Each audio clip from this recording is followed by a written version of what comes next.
भद्राणि पश्यन्तु मां कश्चित् दुःखात्। सभी हनुमान चालीसा के प्रेमियों और मानस प्रेमियों को आपके भगवत भाव और नमन है भैया। और आज हनुमान चालीसा के कुछ तथ्य जो है वो आपके सामने दूसरे रूप में प्रस्तुत करने की चेष्टा करूंगा, जो मन को छूते, जो मन को स्पर्श करते। कुछ चौपाइयां हैं कि जो हमें अभी छूटी भी रह गई, और उसमें कुछ जो लगता है उनको मैं कहने की चेष्टा करूंगा। हनुमान जी की जो विशेषताएं हैं उनका मूल रूप से वर्णन इसमें कहा गया है कि हनुमान जी को कहा है कि सब कुछ संभव है हनुमान जी की आराधना से।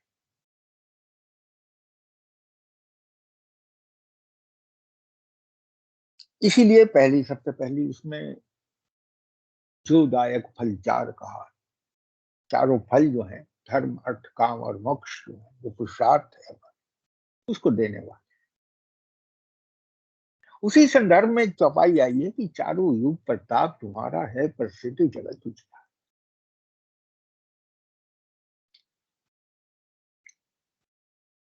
धर्म अर्थ काम और मोक्ष,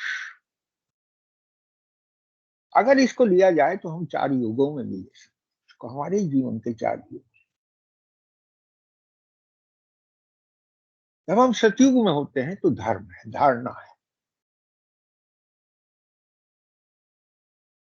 सतयुग वो युग है कि जिसके अंदर सत्य जो है वो तत्व प्रधान है। कहते हैं धर्म अपने चारों पैरों पर खड़ा हुआ है।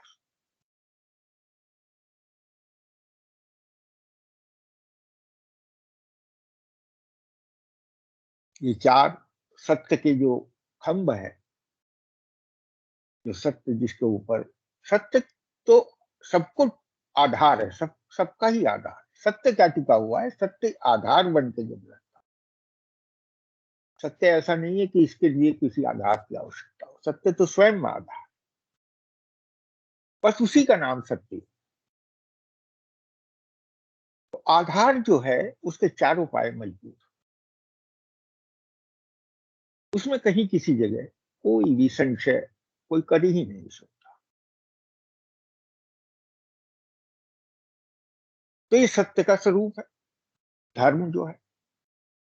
फिर उसके बाद त्रेता युग आता है। त्रेता युग में तीन रह जाते हैं, चार में से तीन रह जाते हैं। अब ये तीन क्या है? तीन, जिस समय हम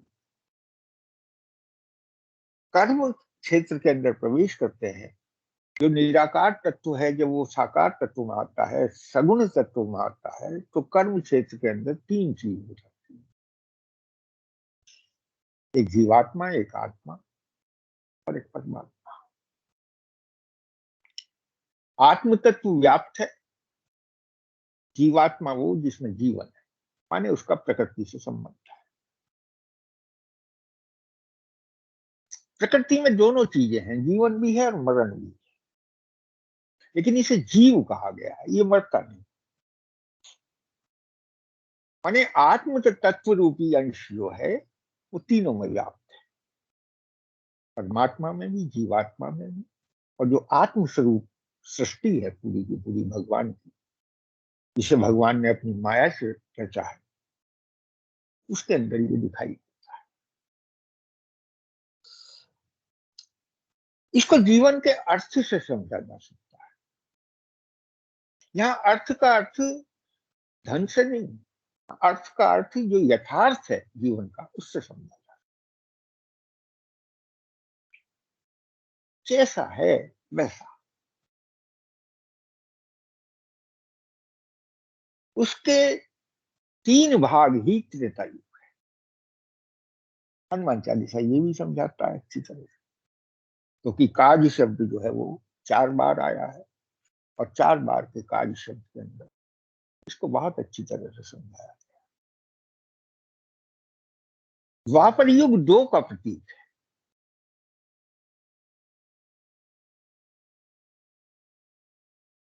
अब दो कौन है? इसको काम कहा है,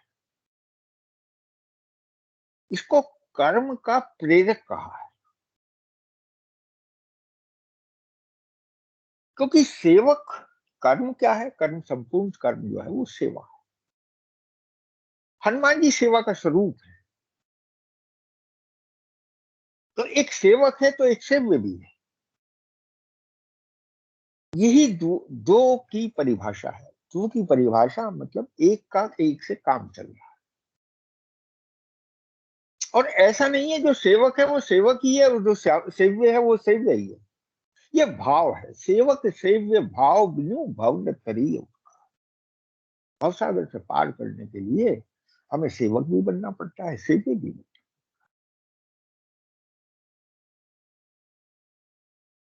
यही द्वय पर है।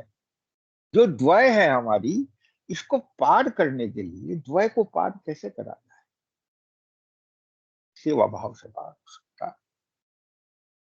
इसको काम कहा है। एक है धर्म, एक है अर्थ, एक है काम।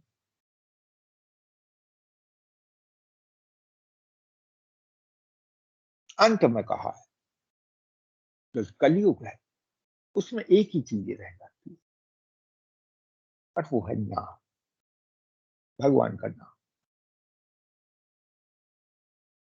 कलयुग भगवान के नाम का धाम है। नाम को अगर सबसे अधिक महत्ता नाम की अगर कहीं किसी जगह प्रतिपादित हुई है, कहीं किसी जगह अगर देखने को मिलती है तो वो कलयुग। और ये हम इसका रोज अनुभव भी करते हैं। मैं तो गोस्वामी तुलसीदास जी की भाषा में ही कह सकता हूं,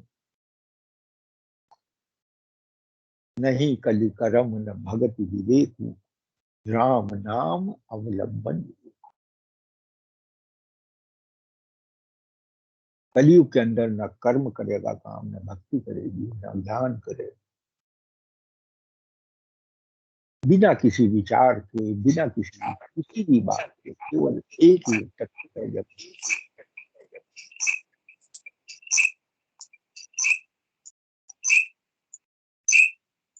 कर ली, थैंक यू। जब केवल एक मन के अंदर एक ही भाव रह जाता है, एक से एक, एक ही सब कुछ है, उसको कलयुग कहा है।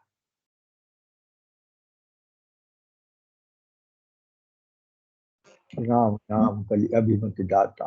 बहुत बहुत कहा है कि कलयुग के विशेष रूप से कलयुग राम नाम की।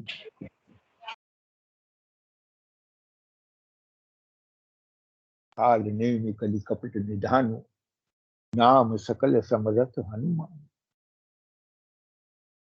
कलयुग के जितने भी दोष हैं जो स्वाभाविक रूप से कलयुग में देखने को मिलते हैं, अगर उसका निवारण हो सकता है तो केवल एक ही तत्व है, वो है राम।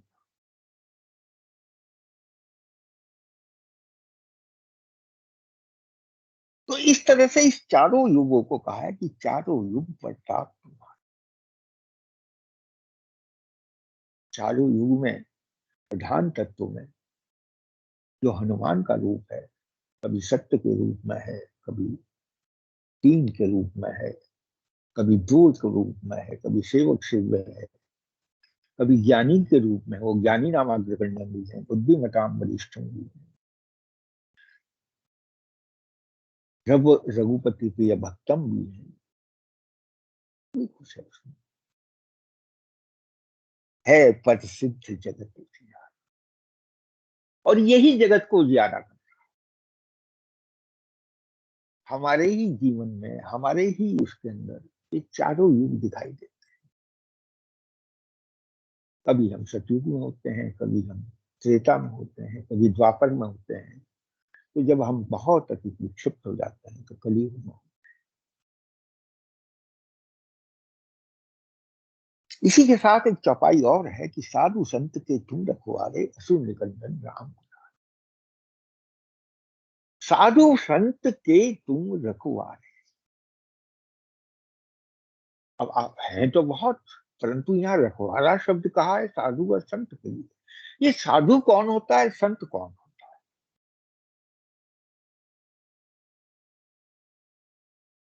अगर हम इन चारों अवस्थाओं का, जो 4 युगों के बीच में है, अगर इनका हम दृष्टिपात करें तो इसमें 2 ही तत्व मिलेंगे आपको, एक जो इसके ऊपर विचार करेगा, या तो साधु होगा या संत।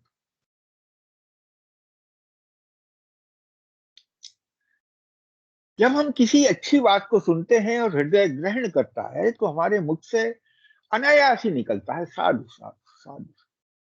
संत संत नहीं निकलता।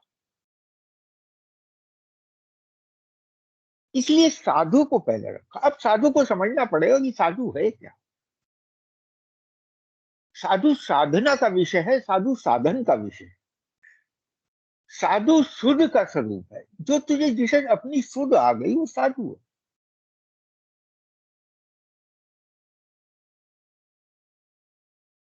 संत बनने के लिए पहले संत बना नहीं जाता, संत तो अपने आप हो जाता है। न साधु बना जाता। साधु के अंदर तत्व क्या है कि उसमें साधन की प्रधानता होती।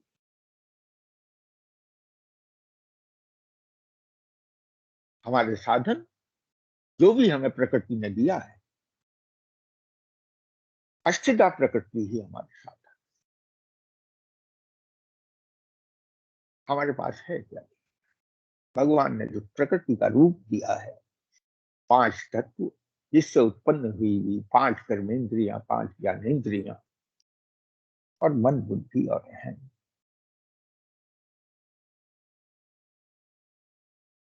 इसीलिए कहा है कि साधु संत, और फिर संत कहा, यही साधु है जिसकी साधना निरंतर चलती रहती है।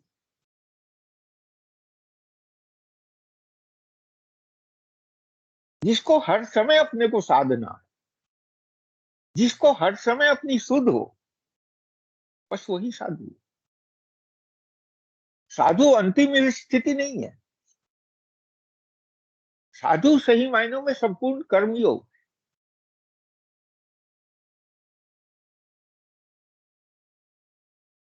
हाँ, जिस समय साधना समाप्त हो जाती है उस समय मनुष्य स्वाभाविक ही रूप से संत हो जाता है।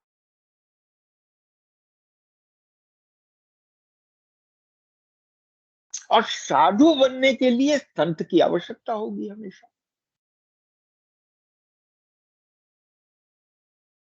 कहा गया है कि पारस में और संत में बड़े अंतर हो जान, वो लोहा कंचन करे तो वो करे आप समान।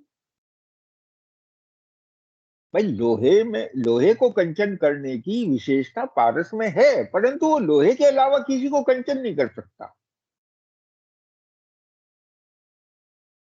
परंतु संत तो एक ऐसा है कि जो जिससे स्पर्श करेगा उसे संत ही बना देगा। इसका मतलब यह है कि वो आगे जिसे भी स्पर्श करता रहेगा वो तो संत ही होता रहेगा। तो साधु आपने हमेशा देखा होगा संतों के साथ रहते हैं।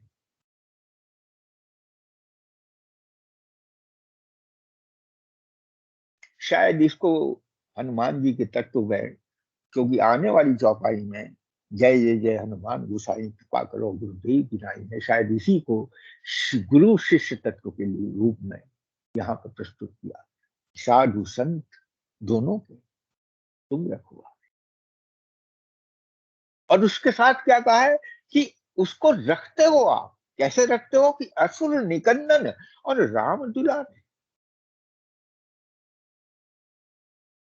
असुर माने जो भाव उनके साधु बनने में या साधना करने में और संत के स्वाभाविक गुण आने में बाधक होते हैं, उन आसुरी भावों का, उन आसुरी वृत्तियों का आप नाश करते हो, उसके निकंदन हो आप। और राम दुलारे माने जो राम तत्व है उनके दोनों के अंदर, उसको दुलारते रहते हो।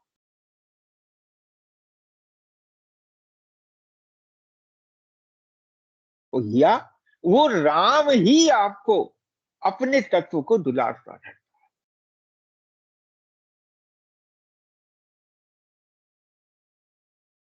क्योंकि हनुमान जी में राम में भेद नहीं है। तो साधु संत के तुम रखवारे, असुर निकंदन राम दुलारे। आगे कहा है अष्ट सिद्ध नौ निधि के दाता। अब मैंने बताया 8 साधन है। तो 8 साधन से प्राप्त हुआ हुआ फल ही सिद्धि है।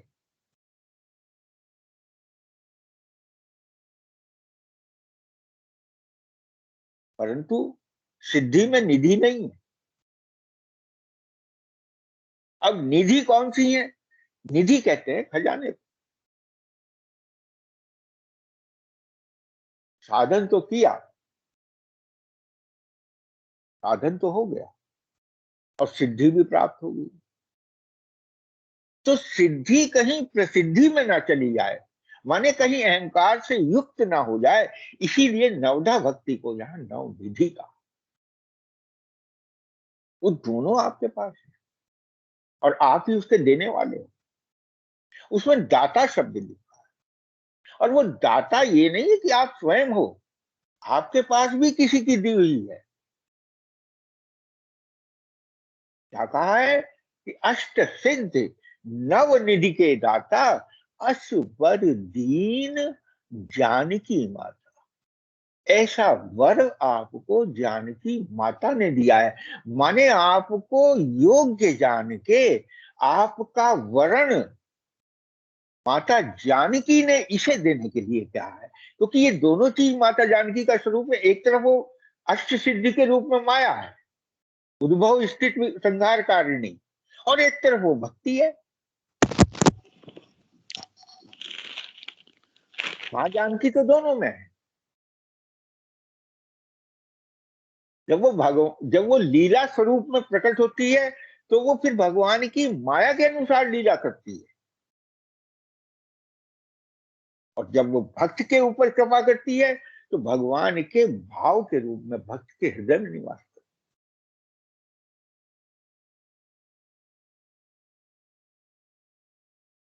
और यही हमारी, अगर देखा जाए तो जननी के दो ही स्वरूप हैं, एक प्रेम और एक कर्तव्य का बोध कराना। साधारण जगत के अंदर जो माँ है उसके दो ही तो कर्तव्य हैं। स्वाभाविक प्रेम है, परंतु प्रेम के साथ कर्तव्य का बोध बराबर कराती है।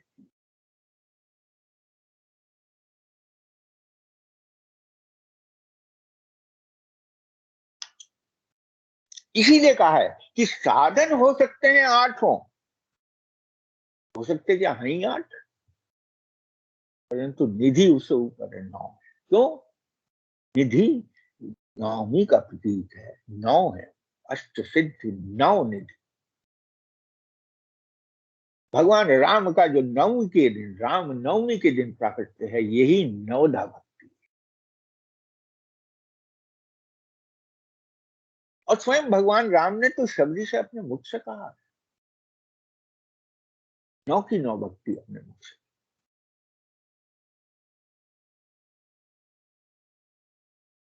सीता जी क्या कहती हैं? सीता जी ने हनुमान जी को पुत्र स्वीकार किया है। कहा उन्होंने कि अजर अमर गुण निधि सुत हो। अब ये सुंदरकांड की चौपाई है, अजर अमर गुण निधि। अब अजर में बुढ़ापन आए, अमर में मृत्यु ना हो। अब जवान हो और मर जाए तो भी किस काम का। अब फिर गुण निधि ना हो, गुणों से संपन्न ना हो। तो पहली अर्धाली में उन्होंने कहा कि अजर अमर गुण निधि सुत।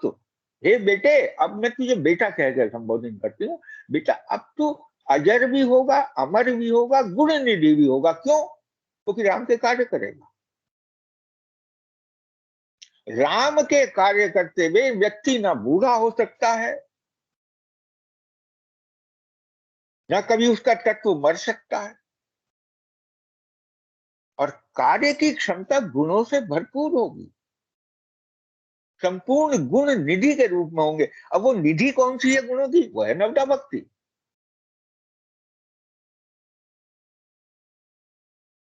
परंतु हनुमान जी को तसल्ली नहीं होती, बोले ये तो सारे आपने सारे काम ही काम बता दिए। काम तो भगवान का काम तो जब भगवान करते हैं तो क्षण भी नहीं लगती इसे निमटने में। बोले फिर बाकी बैठे हुए क्या करूं? तब उन्होंने कहा कि अजर अमर गण निधि सुत हो, तो करहु बहुत रघुनायक छो। रघुनाथ तुम पे बहुत बहुत प्रेम करेंगे। ये नहीं कहा कि तुम रघुनाथ, तुम रघुनाथ छोहू। रघुनाथ जी का जो प्रेम है वो तुम पर बहुत बहुत करेंगे, उस पर करहु बहुत रघुनायक छोहू, बहुत प्रेम करेंगे तुमसे। बस इतना सुनना था मन, निर्भर प्रेम मगन हनुमान, अब कृत कृत भव।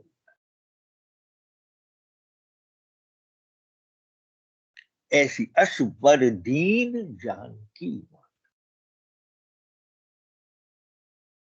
ऐसा वरदान, ऐसे लिए वरण किया मां ने, बेटा बनाया उसे। और ऐसे बेटे को बाप क्या कहता है कि सुन सुत तो ही उदिन में नाई, करी विचार मन माई। मैंने बहुत विचार कर लिया मन में, हे सुत। हनुमान जी को आखिर उन्होंने कपि कहना छोड़ दिया। पहले शुरू में कहा सुन कपि तो समान उपकारी, नहीं कोई सुंदर मुहि तन धार। प्रति उपकार करो का तो सन्मुख हो ही न सकत मन। लगा ये तो औपचारिक भाषा, हृदय की बात नहीं आई है। अब हृदय की बात कहने के लिए तीसरी चौपाई कही है कि सुन सुत, अब तेरा मैं कर्जा भी नहीं उतार सकता, तो तूने किया है ना भैया। प्रेम का कर्जा कौन उतार?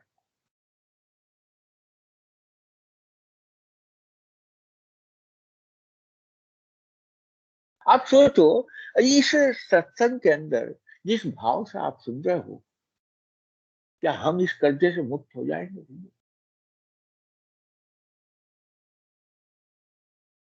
नहीं हो सकता।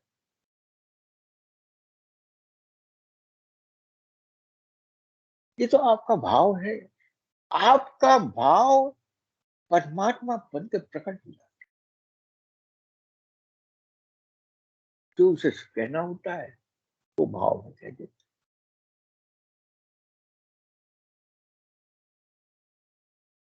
साधु संत के तुम रखवारे, सुनंदन राम दुलारे, अष्ट सिद्धि नव नज के दाता, असबर दीन जानकी माता। अब इसके बाद जो चौपाई आई है बहुत सुंदर है कि राम रसायन तुमरे पासा, सदा रहो रघुपति। अब ये राम रसायन है क्या?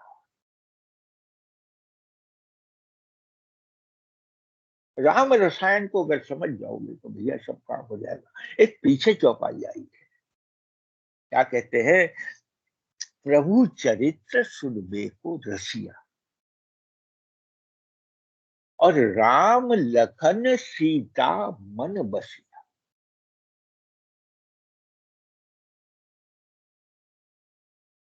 रसिया शब्द है, ये रसिक संप्रदाय की बात है।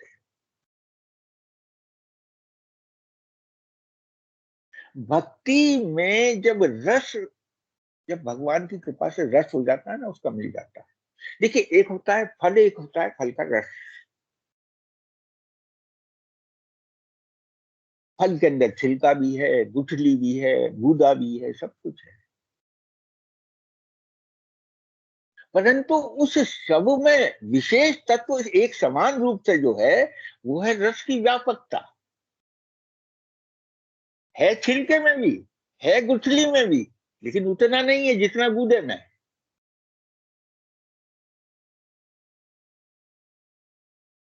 और वो जो रस है, जिसने उस रस को की रस को समझ लिया, जिसने, बल्कि मैं कहता हूं समझ नहीं लिया, जिसने उस रस को चख लिया, अनुभव में आ गया, वो रसिया। उसको रसिया बोलते हैं। और ये हमारे जीवन के प्रत्येक भाव में लागू होती है।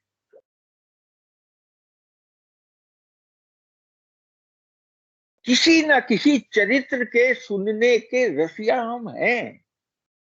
अगर हम सांसारिक क्षेत्र के अंदर हैं तो सांसारिक रसिया हैं, और आध्यात्मिक क्षेत्र में है तो हनुमान तत्व के अंदर प्रभु चरित्र सुनबे को रसिया। अब चरित्र काहे से बनता है? आचरण। और भगवान का आचरण कायम है, कथनी भगवान की और भगवान की करनी, उससे आचरण प्रकट होगा। तो जो राम कथा के अंदर राम की करनी, भागवत की कथा के अंदर कृष्ण की करनी इत्यादि करके जो नाना प्रकार से उसको कहा गया है, उसका उससे बन के मिलता है चरित्र, मिलता है चरित्र। चरित्र को निर्माण की चीज नहीं है, कहते हैं चरित्र निर्माण अपने आप स्वतः हो जाता है, क्योंकि वो आचरण में है। आचरण से मनुष्य का चरित्र प्रकट हो जाता है। तो ऐसे ही प्रभु का जो चरित्र है उसी में सारा प्रभु का स्वभाव, स्वभाव का आचरण, और उसका रसिया हो कोई, उसका रस तत्व। रसिया में भी जिसने रस को ग्रहण कर लिया, उसको क्या है, आगे क्या कहा अगली अध्याय में, कि राम लखन सीता मन बसिया। अब इसके दो अर्थ हैं, कि हनुमान जी आपके मन में राम लखन और सीता तीनों बसते हैं। और मैं इसे इस तरह से लेता हूं कि राम लखन और सीता तीनों के मन में आप बसते हैं।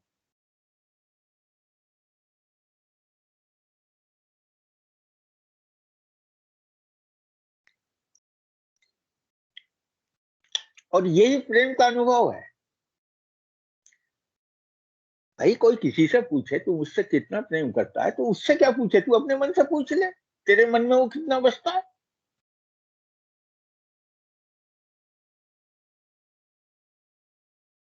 अब ये राम लखन और सीता तो ब्रह्म जीव और माया तीन है। जिसके मन में राम, देखिए प्रेम रस है, परंतु उस रस का जो फल है, मूल में जो फल है वो तो तीन है, राम है और लखन है और सीता। इसीलिए बिलक बिलक का अलग अलग करके कहा। तत्व की दृष्टि से अगर देखा जाए तो ये रस को प्राप्त करने की विधि है।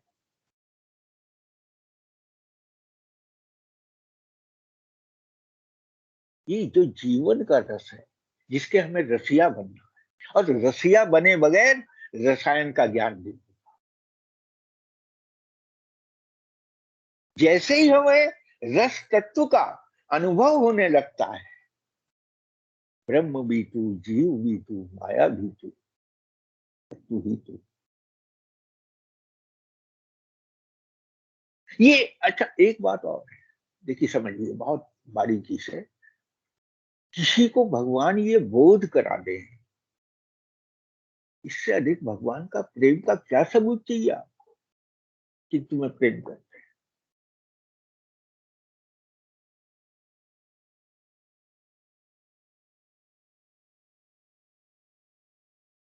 भाई गीता एक तो पुस्तक में बंद है,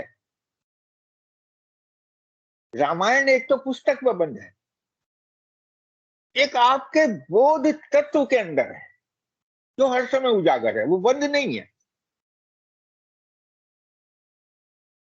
बोध जो है वो आचरण में प्रकट हो जाता है।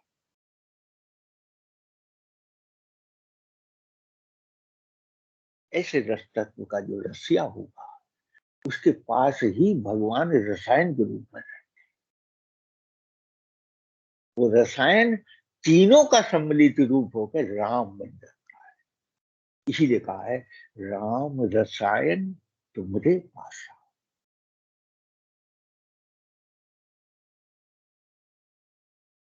अब ये नहीं कहा प्राप्त किया है, बोले पास है तुम्हारे।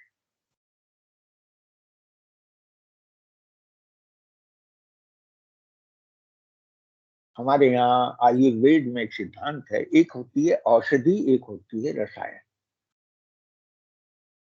औषधि जब रोग में दी जाती है तो रोग उस समय औषधि से समाप्त हो जाता है, रोग निष्क्रिय हो जाता है।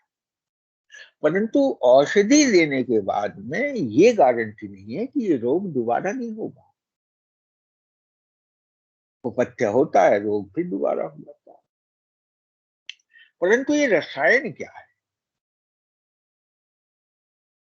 रसायन उस रोग में दिया जाता है जहां रोग का उत्पन्न होने की क्षमता जो होती है ना, जैसे कहते हैं, वो ही समाप्त कर देता है, रोग उत्पन्न ही नहीं होगा।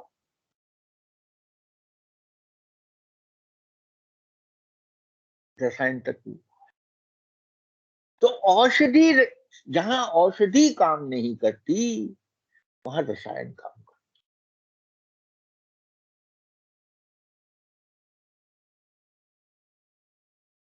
अब ये भाव रोग है भैया,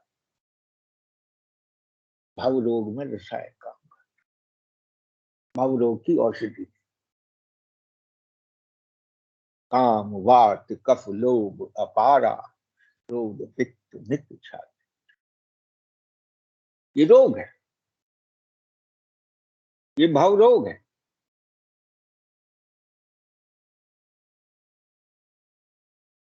इनको समाप्त करने के लिए राम रूपी रसायन कैसे काम करता है कि सदा रहो रघुपति के दासा।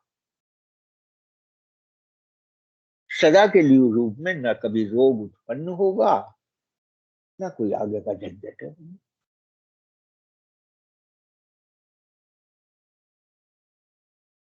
अब ये कहा सदा रहो रघुपति के दासा, ये कैसे पता चले कि दास? सदा तत्व तो समझ में आ गया, ये तो हमारे हिस्से की बात है कि चलो ठीक है, रोग को अगर सदा के लिए समाप्त हो गया, परंतु इसका पता कैसे चले, दास तत्व का कैसे पता चले? देखो, दास के अंदर एक अनुभूति, दास में क्या है कि जिसकी उसे नौकरी करनी होती है ना, वो उसको नहीं ढूंढता, वो उसे ढूंढता है जो उसकी नौकरी कर रहा हो, जिसकी उसे नौकरी कर।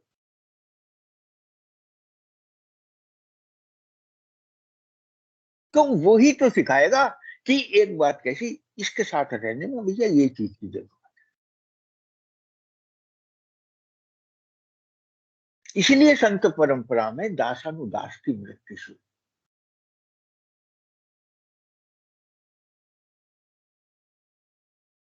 एक के बाद एक परंपरा चलती रहती है, चलती रहती है, चलती रहती है।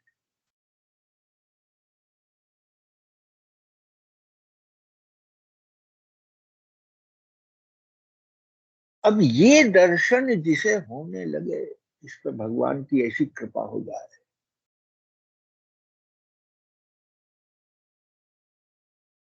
उसके दास तत्व में क्या विरोध है?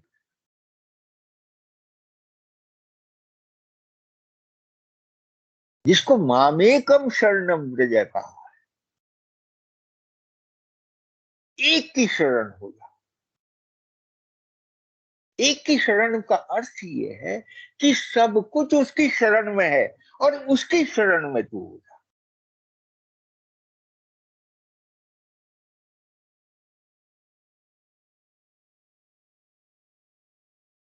इसको थोड़ा सा प्रैक्टिकल वे में सब।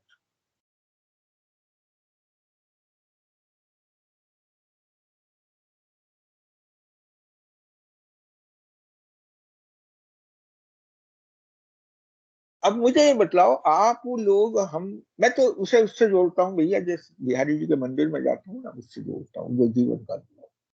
आपको हो सकता है मेरी किसी जगह त्रुटि हो तो बताना मेरे को। जैसे हम सुबह पहुंचे बिहारी जी के मंदिर के दर्शन कर, मन विभोर हो गया, बहुत सुंदर दर्शन,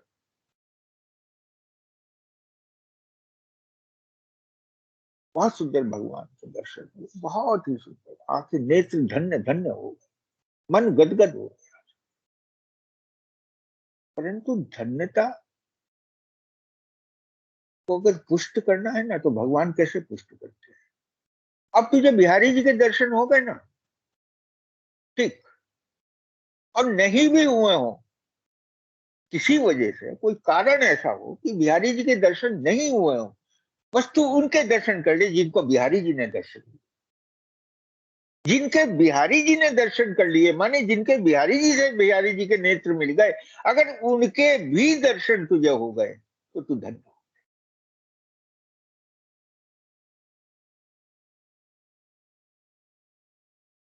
नेत्र सफल हो।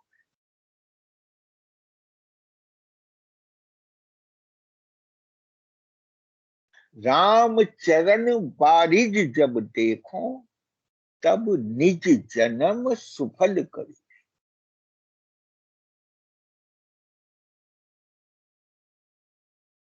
हे राम, आपके चरणों के अनुयायियों का भी अगर दर्शन हो जाए तो ये नेत्र सफल हो।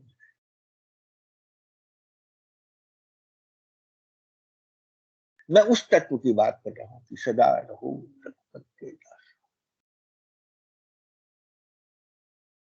इसमें वो भाव, सदा सदा के लिए रहने का जो भाव है, वो उसको जगाना नहीं पड़ेगा। तत्व जो स्वाभाविक रूप से तेरे अंदर है, क्या भगवान का तत्व सदा तत्व से विहीन है? भाई जो स्वयं सदा के लिए हमसे जुड़ा हुआ है, क्या वो हमें ये नहीं चाहेगा कि ये सदा के लिए मुझसे जुड़ा हुआ है? और सदा का उल्टा ही दास है। सदा शब्द को उल्टा करो तभी दास।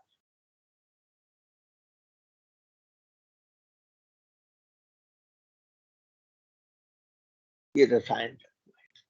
तो इस तरह से राम रसायन तुमरे पासा सदा रहो रघुपति के दासा। इसके बाद जो चौपाई है, यहाँ आके मैं विराम दूंगा कि तुमरे जन्म राम, तुमरे भजन राम को पावे, और जन्म जन्म के दुख बिसरो। जन्म जन्म का दुख कौन सा? तुमरे भजन, तुम्हारा भजन करने से, या तुम जिस तरह से भजन करते हो, राम प्राप्त हो जाता है। राम पावन मन राम तो है, उनका उनको तुम्हें अनुभव हो जाता है।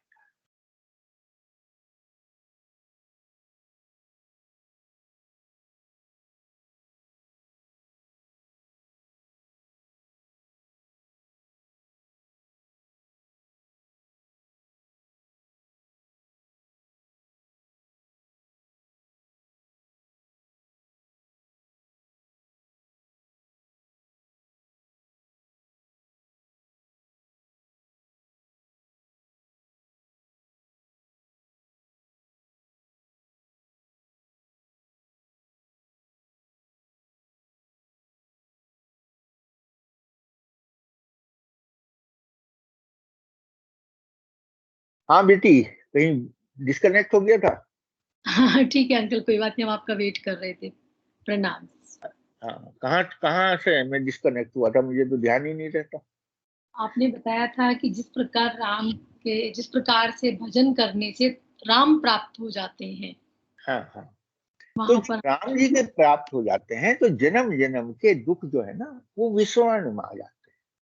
अब जन्म जन्मांतर का दुख तो बहुत है भैया, हर एक का अनुभव अलग अलग है। शायद इसी को लिए गीता में कहा है कि अनेक अनेक आवागमन के चक्र से तू मुक्त हो। इसी को कहा होगा शायद कि जन्म जन्म के दुख विस्मरण।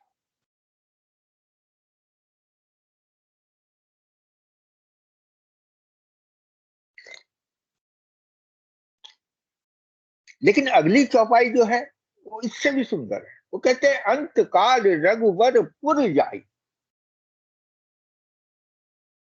बोले अभी यहाँ समापन नहीं हुआ जन्म जन्म का, अंत काल।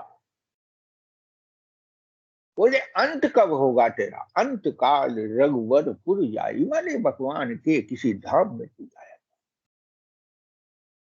अब इसको दोनों तरह से लिया, लेकिन साथ में जहां जन्म हरि भक्त का है, ऊपर 2 दफे जन्म का है और यहाँ 1 दफे। वहां तो जन्म तो लेगा, लेकिन कहलाएगा हरि भक्त। कहा ही शब्द।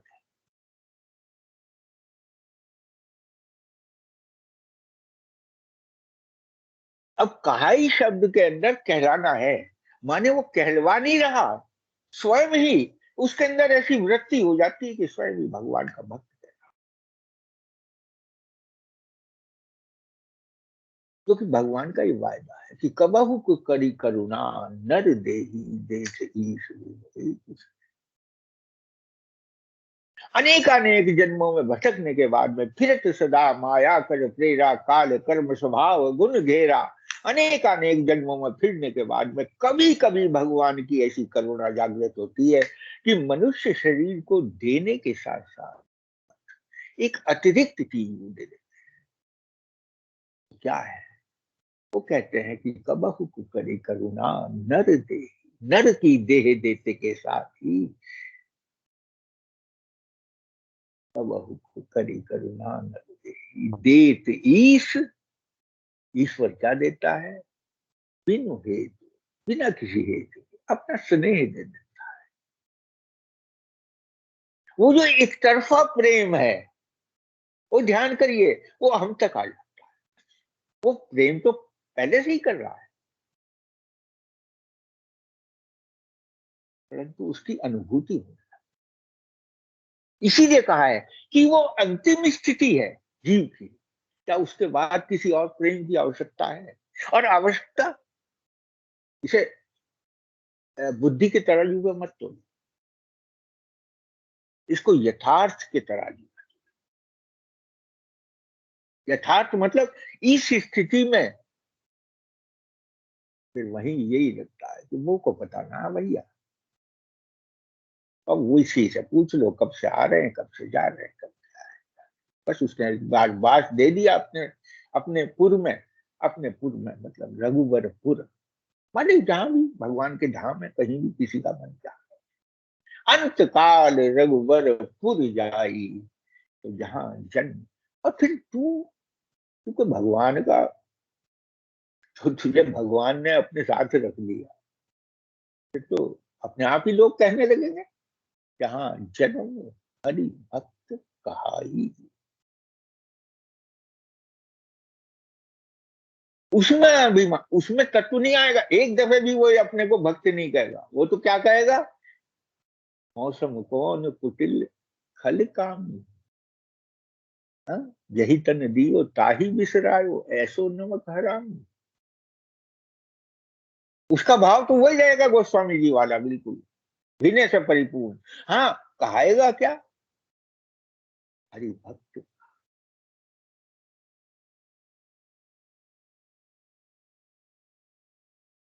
तो भैया देखो, इसमें एक तरफ तो जन्म जन्म है, जन्म जन्म, एक जन्म लिया, दूसरा जन्म लिया। दुख तो तभी तक है ना जब तक भगवान का प्रेम ना मिला।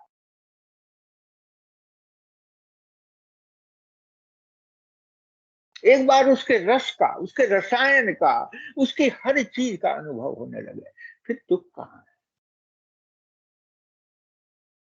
दुख का तो सारे निवारण हो जाते हैं। अंत काल रघुवर पुर जाई, अंत स्थिति, अंतिम स्थिति, जहां जाने के बाद कहीं जाना बाकी ना।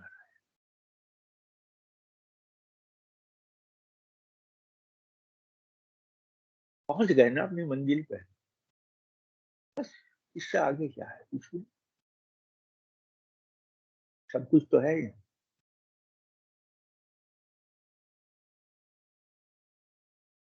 हर हर स्थिति, हर चीज, हर चीज, हर बात ऐसा लगता है जैसे उसका प्रेम ही प्रेम।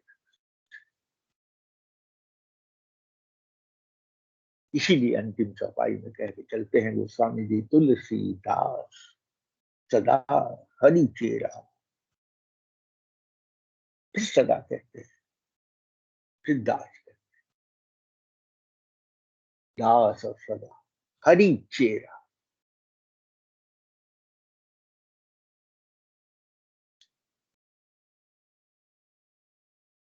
चेरा,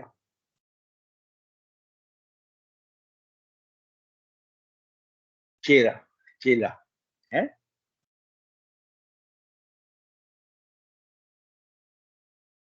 चेरा चिरकाल तक जो दास है,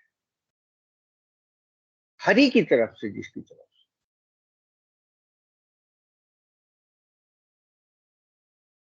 कि ये नाथ हृदय में, क्योंकि हे नाथ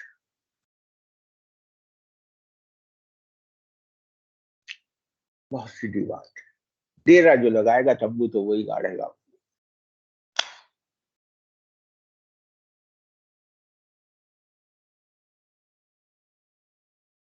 तेरा बहुत गहराई था,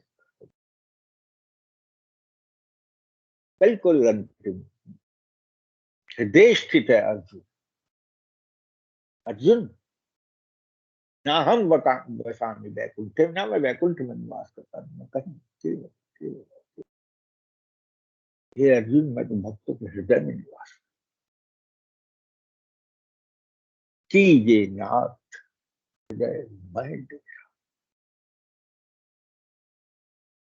इतना कहकर मैं आज इस तुच्छ बुद्धि से जो हनुमान चालीसा के बारे में कहा गया है, उसको यहाँ मैं विराम दूंगा। कहने को तो भैया इसके ऊपर अनंत ब्रह्मांडों में जो कहा, कुछ भी नहीं, मतलब कुछ ना कहते हुए भी ऐसा लगता है कि अभी कुछ कहा नहीं, कुछ भी नहीं कहा। इतना सब कुछ आपका समय लिया, उसके बाद भी ऐसा लगता है कि कुछ नहीं कह पाया। और फिर अपने को अपराधी भी मानता हूँ, कहीं आपका ऐसा तो नहीं कि बहुत समय अधिक लिया हो, बहुत आपको कष्ट भी हुआ होगा सुनने का सब कुछ। तो खैर, ये सब बातें तो होती रहेंगी। अब आपके कोई प्रश्न हो आज की उपासना में तो आप बताइए, उसके प्रश्न की समाधान किया जाए, और फिर उसके बाद जो जिसे कोई अपनी अनुभूति हो तो शेयर करें, और उसके बाद नया प्रसंग शुरू करेंगे अगले बुधवार से। और भगवान जिस प्रसंगों को चाहेंगे उसे बोलेंगे, उसमें कोशिश करेंगे कि रामचरितमानस के प्रारंभ से हम इसमें चले, इसमें रामचरितमानस की यात्रा में, तो देखते हैं भगवान क्या भाव देते। तो सीताराम, सीताराम, सीताराम। प्रणाम, चरण स्पर्श अंकल। बहुत बहुत बहुत ही ज्ञानवर्धक सेशन रहते हैं अंकल आपके। तो क्या हम लोग बोले उसमें पहले हम पूछते हैं, अगर किसी को कुछ प्रश्न है तो पहले हम महात्मा या देवी से पूछते हैं।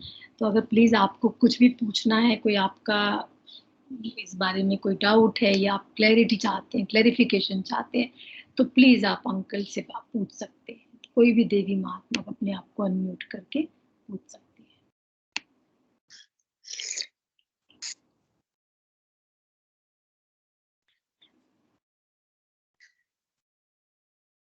ओके, किसी का कोई प्रश्न नहीं है।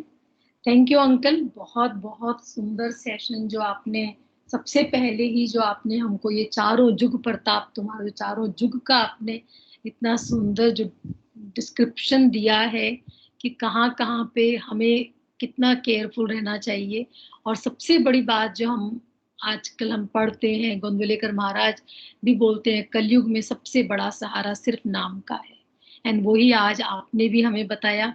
और परम पूज्य गुरु जी भी बार बार हमसे कहते हैं कि सिर्फ नाम स्मरण करो, उसी से हम इस कलयुग के जो भव सागर है इससे पार कर पाएंगे। तो बहुत सुंदर अंकल, सारी एक एक चौपाई जो आज आपने ली है, साधु संत, मतलब साधु संत का हम तो सोचते, मेरी अपनी सूक्ष्म बुद्धि में इतना वो नहीं था कि साधु संत को भी हम इतना डीप में सोचें कि साधु से संत बन जाता है। जब लगातार जो भी व्यक्ति साधना करता है वो अपने आप ही संत बन जाता है। तो बहुत सुंदर अंकल आपने यहाँ पर बताया। और उसके बाद जो राम रसायन तुम्हारे पासा, मतलब किस प्रकार का रस जीवन में चाहिए, जब उस रस में हम ओतप्रोत हो जाते हैं तो ही हम इस संसार से निकल पाएंगे।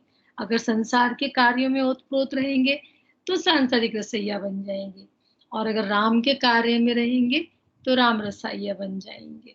तो बहुत सुंदर अंकल। और दासा अनुदासा जो हम हमेशा सुनते हैं, परम पूज्य गुरु जी भी कहते हैं कि 7 टाइम्स आप servant of the servant of the servant of the servant, मतलब इतना ज्यादा आपको उस विनम्रता के साथ हमको अपने जीवन में रहना चाहिए जब भी हमारे सामने साधु संत आते हैं। तो बहुत सुंदर सेशन था अंकल, चरण स्पर्श हम सबकी तरफ से।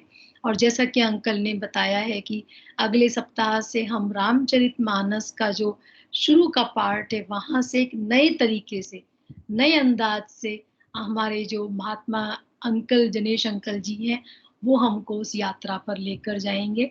तो प्लीज आप तो ज्वाइन करें ही करें, और अपने जो भी आपके फ्रेंड्स हैं, रिलेटिव्स हैं, उनसे भी बोलिए, बिकॉज ये हमारे जीवन की बहुत रेयर अपॉर्चुनिटी है। सो हमें मिस नहीं करनी चाहिए इतनी सुंदर अपॉर्चुनिटी को। Thank you. प्लीज महात्मा आप अनम्यूट करके अपने विचार प्रकट कर सकते हैं। Please unmute yourself. प्रणाम जैनेश जी, सादर चरण स्पर्श। सभी देवी और महात्माओं को मेरा प्रणाम। परम पूज्य गुरु जी के श्री चरणों में मेरा वंदन। बहुत ही सुंदर चर्चा चली हनुमान चालीसा के ऊपर, और बड़ी ज्ञानवर्धक चर्चा है जिसमें कई ऐसी चीज़ों को आपने छुआ जो कि चिंतन करने योग्य है।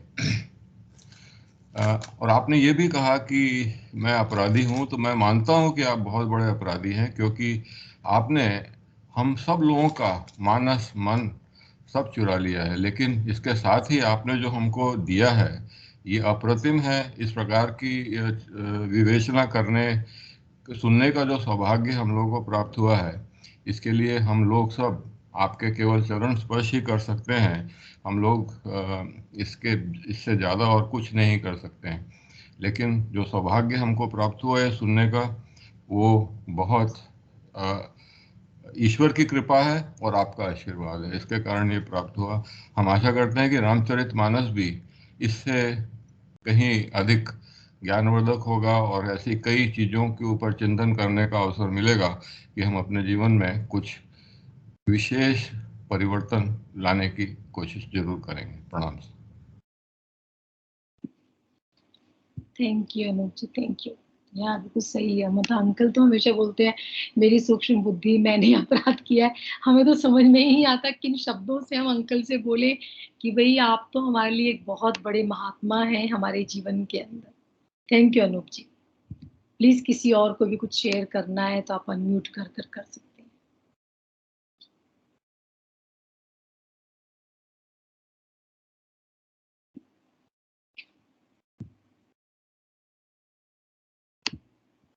सुरेखा जी, तृप्ति जी, मुकुट अंकल। प्रणाम चरण स्पर्श। बहुत ही सुंदर वर्णन था अंकल का सारी चौपाइयों के बारे में, और सही में मतलब सूक्ष्म बुद्धि में समझ में नहीं आता, लेकिन अंकल एक एक चीज का बहुत सुंदर वर्णन करते हैं। और आपने, अर्चना जी और अनूप जी ने भी उनके बारे में कुछ टेक अवेज बताए। और मुझे सबसे अच्छा वो लगा कि जो दास है वो सदा के लिए रह हो जाता है ना, जिस प्रकार से बोलते हैं ना कि दास, हमको पता ही नहीं था कि सही में जैसे हम लोग बहुत सारे शब्द पता कर रहे हैं कि भाई हम भला करेंगे तो लाभ होगा, और किसी का अच्छा करेंगे तो हमारा भी अच्छा होगा। ये जैसे दास और सदा शब्द का जो मीनिंग बताया अंकल ने, कि जो दास है वो सदा के लिए है, और बोलते हैं ना जो दास है वो उदास भी नहीं होता कभी भी। तो राम के चरण में रहेंगे, राम के चरणों में रहेंगे हनुमान जी की तरह, तो डेफिनेटली सदा राम रसायन हमारे पास रहेगा, और वो राम रसायन ही हमारी रक्षा करेगा। तो बहुत सारे टेक अवेज हैं, लेकिन आपके सामने उनको शब्दों में उतार पाना बहुत ही मुश्किल लगता है। थैंक यू अंकल, चरण स्पर्श to you. Thank you so much. जय Shri Krishna. Thank you Tripti ji, thank you. लाभ और भला, beautiful, thank you. Surekha ji आपने भी अनम्यूट किया था। या प्रणाम संकल जी, बहुत ही सुंदर सेशन। एक्चुअली हम जब बोलते हैं हमें लगता है कि हम एक छोटा सा एक दिया दिखा रहे हैं एक सूरज के सामने। आपने जो कहा इतना सुंदर था, जैसे आपने कहा सिद्धि में कभी निधि नहीं है, और आपने जो नेक्स्ट लाइन कही कि सिद्धि कहीं प्रसिद्धि ना हो जाए, और हमेशा यही होता है, थोड़ी कुछ सिद्धि आ जाए, कुछ बोल दे तो हमें कितनी प्रसिद्धि की हम लोग आशा करते हैं, तो वो ना हो जाए। वो मेरा फर्स्ट टेक अवे था कि सिद्धि को प्रसिद्धि में ना बदले।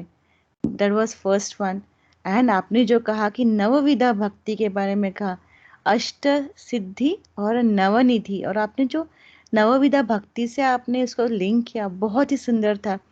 और वो कौन दे सकती है? सिर्फ जानकी माता दे सकती, क्योंकि जननी ही प्रेम और कर्तव्य का बोध देती है। बहुत ही उचित, बहुत ही सुंदर uncle ji.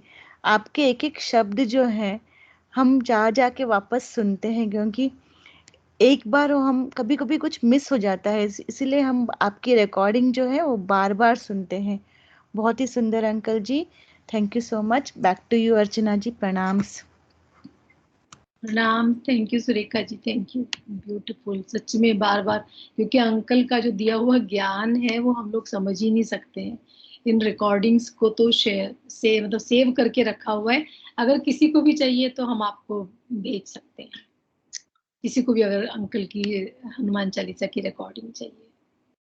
Thank you, thank you. किसी और को प्लीज कुछ शेयर करना है तो आप अनम्यूट कर सकते हैं। प्रणाम अर्चना जी, सभी को प्रणाम। बहुत ही सुंदर अंकल जी का सत्संग, इतना भाव, और लगता है कि वो प्रेम की वर्षा कर रहे हैं हम पे, और हम सब नहा रहे, स्नान कर रहे। और आज के सत्संग में ये मुझे बहुत अच्छा लगे, अंतकाल रघुबर पुर जाए। अंतकाल तो जाते जाते, जब से उनके साथ मन जोड़ते तभी से भगवान की धाम में ही होती, शरीर चाहे कहीं पे भी। जीते जी इतनी कि मृत्यु के समय में या फिर मृत्यु के बाद भगवान के वहां जाना, जीते जी जहां पे वहीं से भगवान की धाम में भगवान बुला लेते, आ जाओ मेरे पास, कृपा करके बुला लेते। हमको लगता है कि हम नहीं जा पाएंगे, हम लायक नहीं प्रभु, आप कहाँ मैं कहाँ, मगर ऐसे दयालु है कि क्या बतावे। ऐसे ही लगता है कि जीते जी जहाँ बैठे वहीं पे। तो ये प्रेम का ही स्वरूप है, ऐसे लगता है। ऐसा प्रेम कोई करने वाला नहीं, जगत में तो नहीं, हम खुद को भी नहीं करते। ऐसे भगवान का प्रेम है, और वही कृपा हुई है कि ऐसे संत महात्मा की वाणी हमको सुनने को मिली।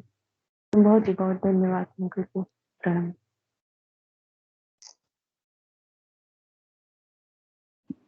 प्रणाम, थैंक यू। बहुत सुंदर, सही बात है। बहुत भाग्य है हमारे, बहुत फॉर्चुनेट है हम लोग कि हमको अंकल जी के इतने सुंदर डिस्कोर्सेस सुनने के लिए मिले। किसी और को प्लीज कुछ शेयर करना है तो आप अनम्यूट कर सकते हैं। हाँ जी, मुकुट अंकल। मेरी आवाज आ रही थी? जी अंकल, अभी आई है। आई है, अच्छा। प्रणाम परम पूज्य गुरु जी, गुरु माँ को सादर चरण स्पर्श। दिनेश जी एक बात स्पष्ट करके जब शुरू करते हैं, और या बीच में कभी भी एक बार ये जरूर कहते हैं, मैंने जैसा मुझे आज मिला वैसा मैंने दिया है। तो वास्तव में ऐसा लगता है कि आपके मुंह से कुछ और शक्ति बोल रही है। बहुत सा ज्ञान कहीं भी होता है ज्ञान, और इस ज्ञान में जो अपनत्व को विसार दे, सच्चा ज्ञानी या भक्त तो वही है। और हम प्रशंसा करके रह जाते हैं, आत्मसात करने की कोशिश करें तब भी नहीं होगा, क्योंकि ये कृपा से ये मिलता है। मैं भाग्यवान हूँ जो सुनने को मिलता है, और मैं समझता हूँ कि सभी लोग जो सुन रहे हैं वो अपने भाग्य की सराहना कर रहे हैं। हनुमान जी कब कपी से सुत बन जाते हैं कैसा बड़ा सुंदर थोड़े से शब्दों में उन्होंने बताया। यहीं और उसको हनुमान चालीसा को सुंदरकांड से और रामायण के विभिन्न अन्य चौपाइयों से जोड़ा और बिल्कुल स्पष्ट किया। हनुमान चालीसा के बारे में बहुत से लोगों की धारणाएं अलग हैं।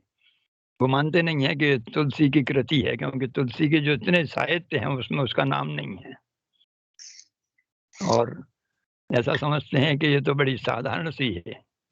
लेकिन जितनी गहराई से गणेश जी इसका वर्णन करते हैं, बहुत कृतार्थ करते हैं। प्रणाम, हरिओम। प्रणाम अंकल, चरण स्पर्श। बहुत दिन बाद आपकी आवाज सुनने के लिए मिली, धन्य हो गए अंकल। सीताराम, सीताराम।